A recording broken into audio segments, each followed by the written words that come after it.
将飞羽令交出来。我不知道什么是飞羽令。悬崖边上，一个衣着朴素的男子手持长剑，剑指一女子。不，这不是我的师兄，我的师兄，他怎么会残害同门呢？贱人，还不快将东西拿出来，不然将你送进青楼。不要，我真的不知道，我真的不知道。3个呼吸的时间，再不交出令牌，下场。那个令牌，我真的不知道去了何处。即便是有，冲着师父的恩情，我也不会交给眼前这个小人。与其被人扯水，我宁愿一死。只是师父的恩情，我此生无法偿还。不知不觉间，眼泪划过满是泥泞的脸颊，带着一丝浑浊掉落在了地上。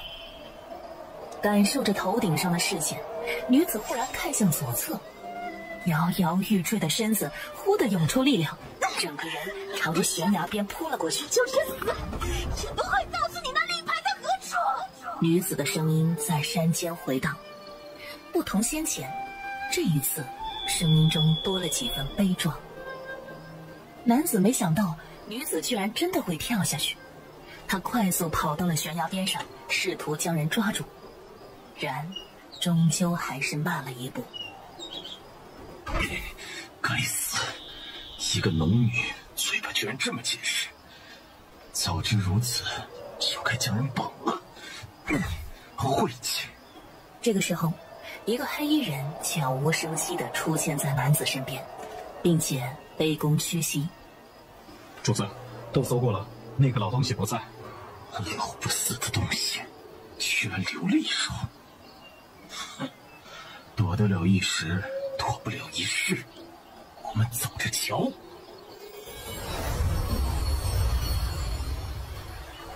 山间一处茅草屋里，正在闭目打坐的老道忽然间睁开了双眸。老道手指快速掐诀，眼眸震惊，脸上却是一片喜色。好啊，好啊，2年后的大周有救了，不枉我这番劳累。对于这身体突然的变化，老者似乎并未在意，颤抖着身子来到桌前，提笔快速写下什么，又从怀中拿出了一个帕子放在桌上。等到了。等做完了这一切，老者激动的心情这才平复了下来。这边，悬崖下方处，一个女子趴在一块凸起的大石头上。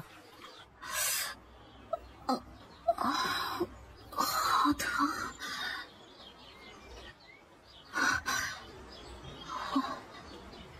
我没死，有人救了我。不对，这里很陌生，怎么回事？伤势在哪里？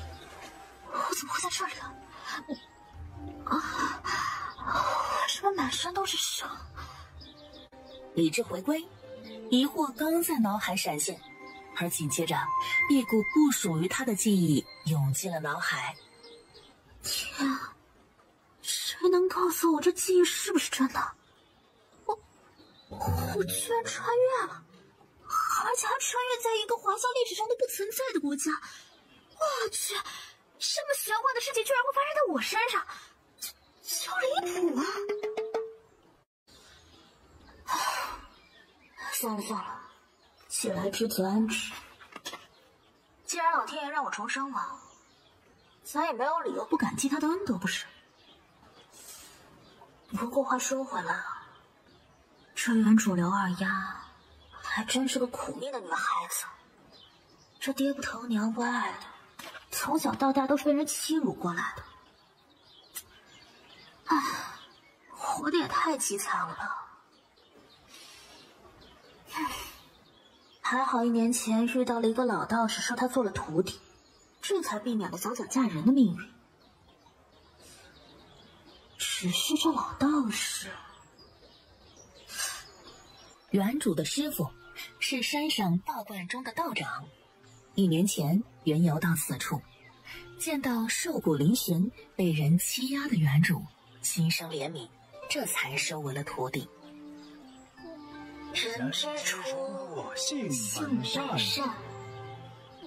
至于那个害原主的罪魁祸首，也是一个来历不明的人。因为对方有点腿脚功夫，平时表现得憨厚老实，这才成了道长的徒弟，原主的师兄。好吧，突然发生这样的事，是该找师傅好好说一下。后山，距离悬崖那里不过才1盏茶的路程。柳青月顺着记忆来到了半山腰的茅草屋前。没人。柳青月凌厉的视线快速巡视了一下不大的屋子。哎，里面没有人，而且还没有打斗的痕迹。视线落在桌子上，柳青月走上前，一封信笺映入眼帘。丫头来了，为师大限已至，守护大周的使命便托付于你了。2年后，大周会有一场浩劫，望徒儿救百姓于水火。不，有没有搞错？让原主拯救苍生，就凭他那3脚猫的功夫？这个老道究竟是什么人？为什么要原主守护大周呢？难道这大周没人了吗？还有那个2年后，2年后有什么浩劫啊？柳青月第一次觉得自己的智商受到了威胁，这没头没尾的话让他有些消化不良啊。这难道就是古人的智慧？受教了。唉，算了，既然是原主师傅，与原主有恩，这件事本姑娘接下了，还有2年时间，这件事对我来说也不难。更何况我还要弄明白，原主究竟是什么身份。柳青月收敛思绪，将其收好，目光正好落在了桌子上另外一件东西上，一枚令牌出现在了视线。这令牌玄铁打造，薄薄的一片，散发着一股凉意。难道这令牌原主的师傅又收回去了？为啥我脑子里没有原主的这段记忆啊？有古怪。之后目光又在房间里环视了一圈，柳青月复杂的目光落在了令牌上，片刻才收起令牌，转身离开了屋子。走进小强村，那些记忆深处的凄惨恍如昨日，一遍遍的在柳青月的脑海中回荡。娘，我知道错了，娘，别打了娘，我这就去洗衣服。刘强，我绝不轻饶。原主肯定不是那刘家人，我脑子里的那段陌生记忆，一定是原主走丢前的记忆。哎呀，是二丫回来了！你今儿个回来，我不是要前往京城了？张婶这话是何意？哎呀，二丫，你还不知道吧？你们家可是飞黄腾达了。张婶告诉你这件事，你可要记得婶子的好啊！张婶，您的恩情我怎么可能会忘啊？您就放心吧。二丫，真没想到。大丫居然是京城将军府的千金，如今呢，你爹娘兄长他们都进了京城了。哦，了解了事情的原委，柳青月3言2语将人给打发走了。回头看着眼前这破败不堪的屋子，柳青月唇角勾起了一抹嘲讽。想冒名顶替？是刘二丫回来了吗？我就是刘二丫。敢问差爷这是？我们是县衙衙役，奉命护送刘二小姐进京与家人团聚。好。说完，柳青月直接抬脚往不远处的马车走去。不过1个时辰便到了午时，马车在一处官道停歇。二小姐，快喝点热水暖暖身子。他看了一眼衙役，什么也没说，伸手拿过碗，缓缓递到了嘴边。周边的几个衙役有意无意地将目光看了过来，眸光中带着某些不明的意味。说吧，你们给姑奶奶下药，这是要做甚？你个贱丫头，得罪了贵人，这里便是你的归宿。瞧着你有几分姿色，你要是教我们哥几个伺候好，这事儿好说。既然是伺候几位官爷，那小女子却之不恭了。这一刻，静谧的空气多了几分喧闹。可惜啊，此处地处偏僻，无人经过，更是无人知晓。别打了，姑奶奶啊！姑奶奶！哎呀！惨叫声足足响了1盏茶的时间。小女子伺候的，可还让爷满意？什么小女子啊，这简直就是女魔头啊！谁家女子会有这么大的力气？定是传言有假。说吧，你们是受何人指使，加害于姑奶奶？是刘氏让我们这么做的。他说你在道观里与人私通，丢了刘家的颜面，势必会影响到将军府的名声。这刘氏是担心自己的荣华富贵梦破碎，这才专门找人来毁了他，既可以死无对证，也可以安枕无忧。等到酒足饭饱之后，柳青月继续赶路。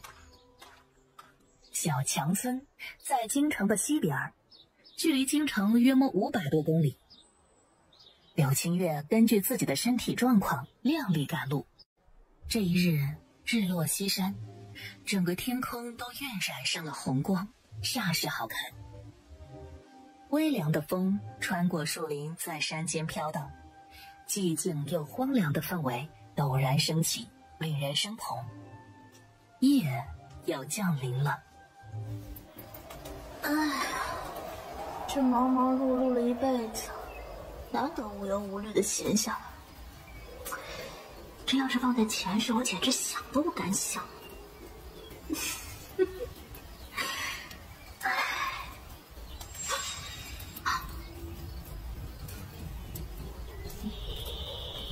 今晚怕是要不安生了。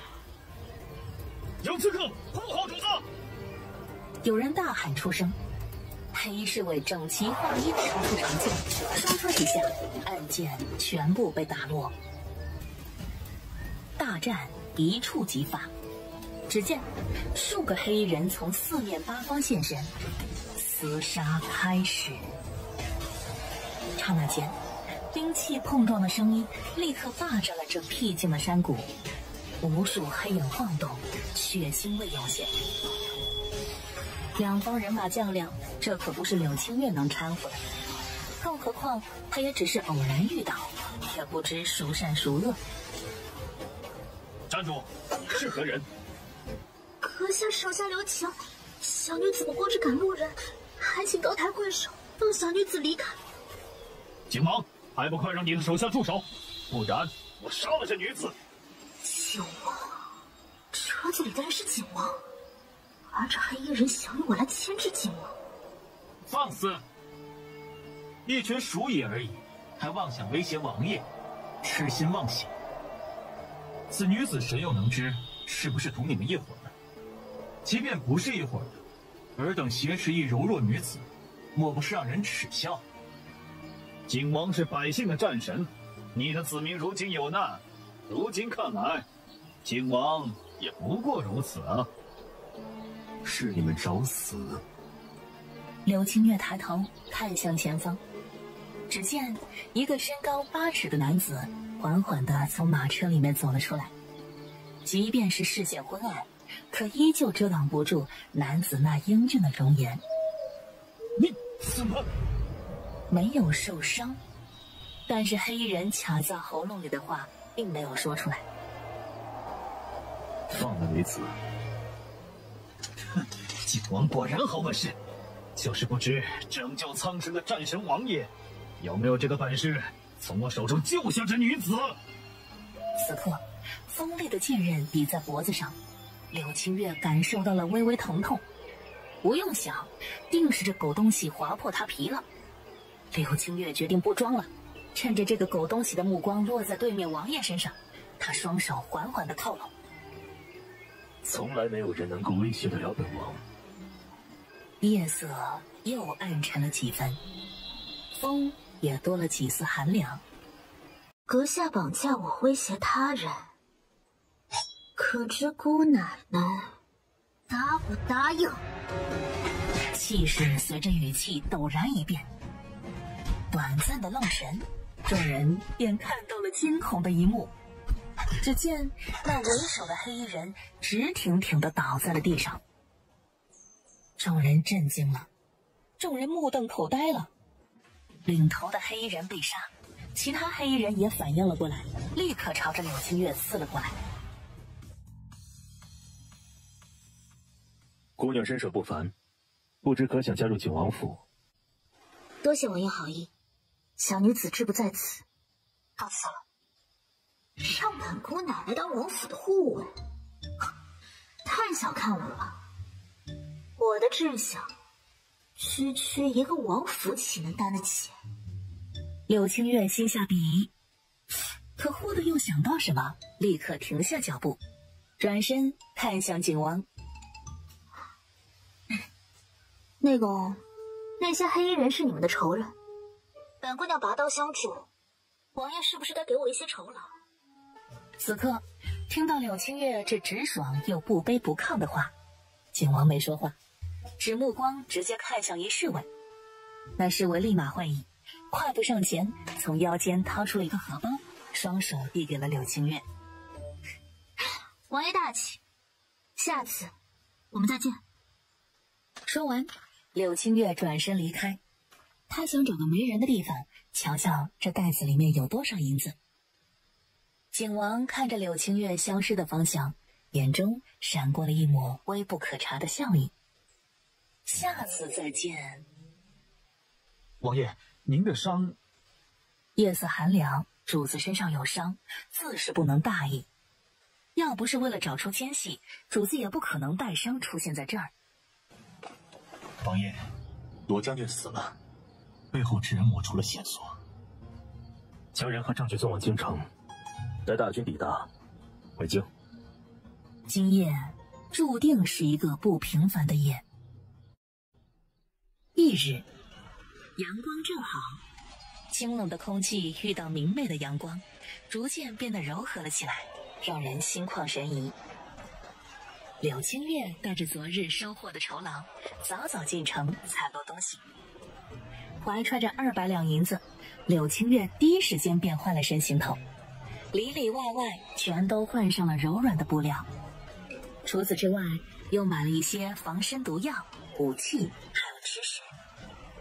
还有不到2日的时间就可抵达京城，柳青月吃饱喝足，这才继续赶路。快跑！有抢匪！突然闯入的声音打断了柳青月闲暇的思绪。重重的落下马鞭，柳青月直冲前方。大胆匪徒，光天化日之下竟敢屠杀百姓，谁给你们的狗胆？柳青月的声音带着熊熊的怒火，因为他看到了百姓的尸体。几个衣着朴素的百姓倒在了血泊中，这里面就有2个孩童。区区黄毛小儿也敢逞英雄，给我好好教训教训！不远处，一个魁梧粗汉轻蔑的开口，他手中还禁锢着一名女子。那女子衣着凌乱，泪眼婆娑。比起昨日的黑衣人，这些土匪在柳青月的眼中堪比蝼蚁。柳青月以绝对的气势碾压一切。为首的山匪头子看着眼前这猝不及防的一幕，差点吓傻在原地。他今日似乎贴到了铁板了。看你了。你不要过来，不然我杀了他。怎么，这是没辙了？威胁我？你确定有把握？既是如此，那就别怪我。拳打脚踢的声音响起，惨叫声也随之而来。人打得好，人打得好。而此时趴在地上的土匪已经是少进多出了。残害百姓，不配为人。姑奶奶这就送你下地狱。你不能杀我。微弱的声音让柳青月听得不清楚，不过这话并不影响柳青月动手。如此罪恶之人，没有是他不能杀的。淡定地从土匪尸手上搜出银子，柳青月转过身，一众获救的百姓立刻跪下来。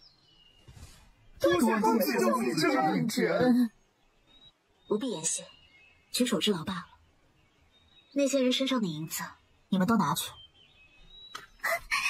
人救命啊！求恶人救救俺兄长！你兄长怎么了？我恶人的话，很多被这山里的土匪抓到了山上。求求恶人，救救俺兄长吧！求求你了！那山匪的老巢在哪里？黑风山，当地一座山脉，地势险要，盘踞着一帮山匪，名为黑风寨。山匪祸乱当地多年，官府却一直没能剿灭，故而令这些山匪们更加肆虐。柳青月心中思索着那些百姓们的话，顺着路线缓缓靠近了黑风寨。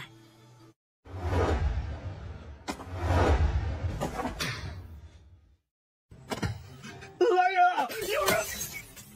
此时，楼下生还的山匪惊慌大喊：“有人闯寨子，杀！”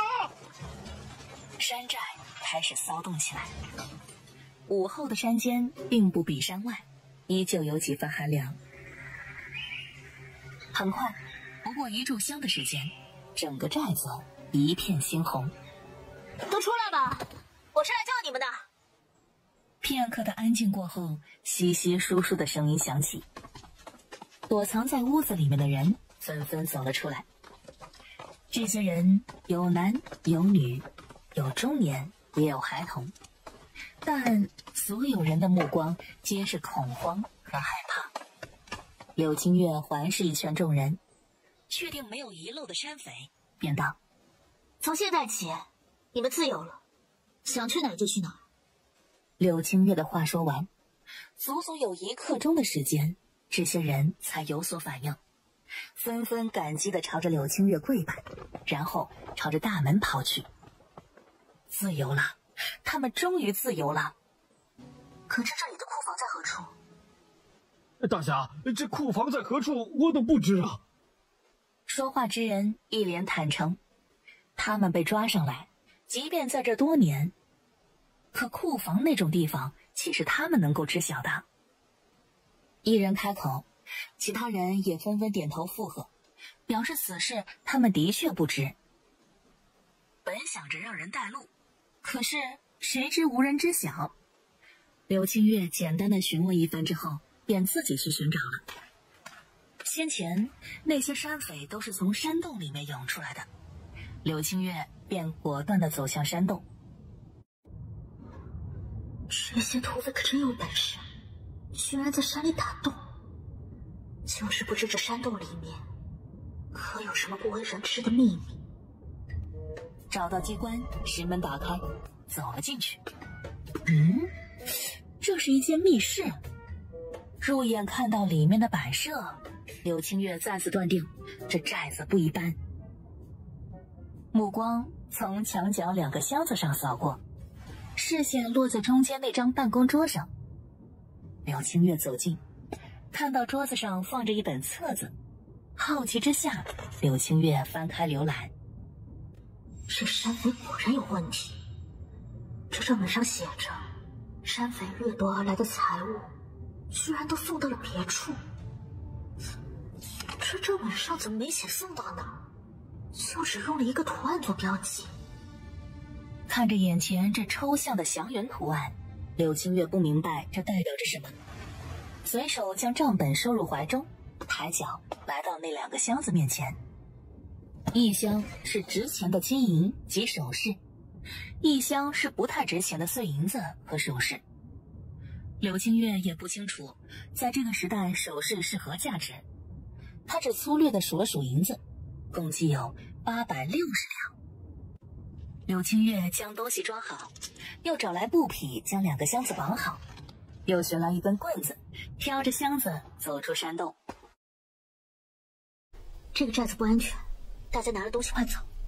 说完，他将那些碎银子以及不太值钱的首饰拿出来分给众人，然后便独自下山去了。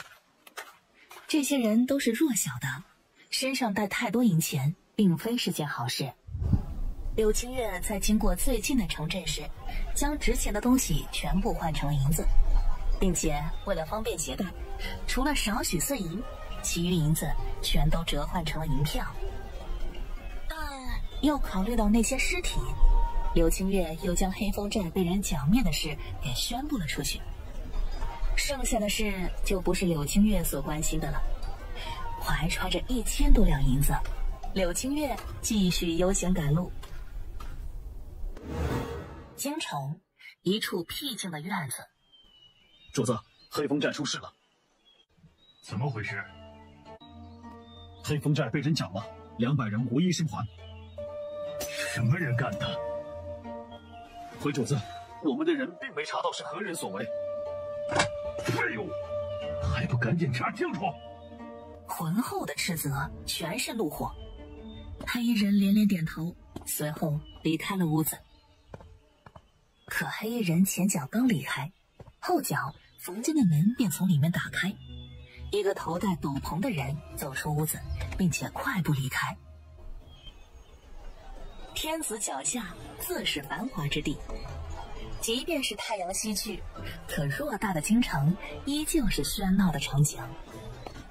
哎，你们听说了没有？再有2日，景王可要回京了。瞧你说的，景王打了胜仗，如今回京这等大事，我们怎会不知啊？不光这事儿，我还听说了，这京城的世家贵女可都等着景王回来的。景王立了功又没有正妻，陛下这次定会为景王挑选一位王妃的。柳青月坐在角落，听着周边人的谈话，神色淡淡。果然啊，茶楼是探听消息最好的地方，只不过景王的风头太盛了，也不知能不能听到他想听的消息。按照时间推算，这刘家应该已经抵达京城了。柳青月平静的眼眸闪过了一抹冷意，端起茶盏，轻轻抿了口茶，茶香好浓啊。只是正惬意等待之时，柳青月听到了他想听的。哎，兄台，你说说这柳家刚寻回来的千金，会不会成为景王妃啊？这柳家千金不过是一介农女罢了，她有什么资格成为景王妃呀？可不是，这京城贵女多的是，她一个农家女子要是能称景王妃，我们府上的千金也能成为景王妃呢。柳青月瘫坐在椅子上，双手环胸，一脸的高深莫测。他这样算不算是吃瓜吃到了自己头上了？可是她一个农女有这么差劲吗？还有啊，这议论景王妃之事为何会扯到她头上来啊？那个人莫不是别有用心？哎呀，你们都别忘了，这柳家千金可是与皇家有婚约的。况且这次柳家嫡长孙在战场上立了功，这柳家呀，他是要立起来了。空气又出现了片刻的安静，而同样在安静过后，又炸开了锅。这次，所有人议论的皆是柳家一事。送上来的消息，柳清月无论好坏，全部接收。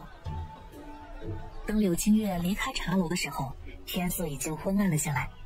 他看向东城的方向，幽深的眸中闪过了一抹笑意。明日高调打脸吧。娘，那贱人不过是一介农女，祖母为何要大肆操办？难道她不知道外面的那些流言蜚语吗？说话的女子是柳家三小姐柳如烟。佳儿，这话不可随意乱说。娘，我不管，那个婚约只能是我的。那个贱人不过是一介农女，并不能让她抢了我的东西。佳儿啊，你这是急糊涂了。这皇家是什么地位？怎么会让一个农女嫁入皇家？今日这宴请来的都是京城世家，这区一个村姑，不正好给大家找点乐子吗？说完这话，柳二夫人的唇角勾起了一抹浅浅的笑容。居然找到了，那正好，顺势让那个小贱人成为京城的笑柄。那道婚约只能是我家嫣儿的。柳如烟听到自己娘亲的话，顿时恍然。娘，是女儿乱了分寸，女儿这就去找二姐。及时到，认亲正式开始。柳家几位长辈纷纷落座，柳老夫人和柳大夫人坐最中间，柳家二爷坐在左边，柳家族长则坐在右边。如此阵仗，既隆重又严肃。祖母，刘翠花。突然，一道清冷的声音响起，女子顿时一惊，手中茶盏掉落，碎成了渣。刘翠花啊，刘翠花，我说你冒充人家千金，麻烦你装得像一点。这如此直举，也不怕让人笑掉大牙啊！因为柳清月的话，众人立刻私语了起来。冒充千金，此人是谁啊？为何这么说？就是柳老夫人和柳大夫人也不禁露出了惊诧与不解。这到底是怎么回事？你是何人？休要胡言乱语！本小姐可不认识你。快速反驳柳清月的话，刘翠花又赶紧看向周边的护卫。来人啊！赶紧把这个心怀不轨的人抓起来！刘翠花的语气急切中多了一丝尖锐，听得出她人已经慌乱了阵脚。的确，此刻的刘翠花慌乱至极，本是一介农女，压根儿就没有什么城府，偷来的富贵本就不稳。不对，这一事儿有古怪。慢着，二姐，今日这么多人在场，发生了这样的事，难免传出什么风言风语，坏了我们将军府的名声。还是让他把话说清楚的好。你且放心，他要是胆敢胡说八道，定让他尝尝得罪将军府的下场。说完，也不给刘翠花开口的机会，立刻看向柳清月。说吧，你为何说二姐是冒充的？你难道不怕我们将军府？柳如烟的话看似在质问柳清月，可实则是继续在刘翠花的伤口上撒盐。柳如烟已经确定，这刘翠花一定是冒充的，她便想让柳清月快些揭露刘翠花的真面目。刘翠花，又名刘大丫，乃小强村人士。这至于她是不是冒充刘府千金，只要将她所谓的养母找来，众人看看便知道了。他们娘俩那可是共用一张脸呐。娘，你看这事儿。管家，将刘家人带来。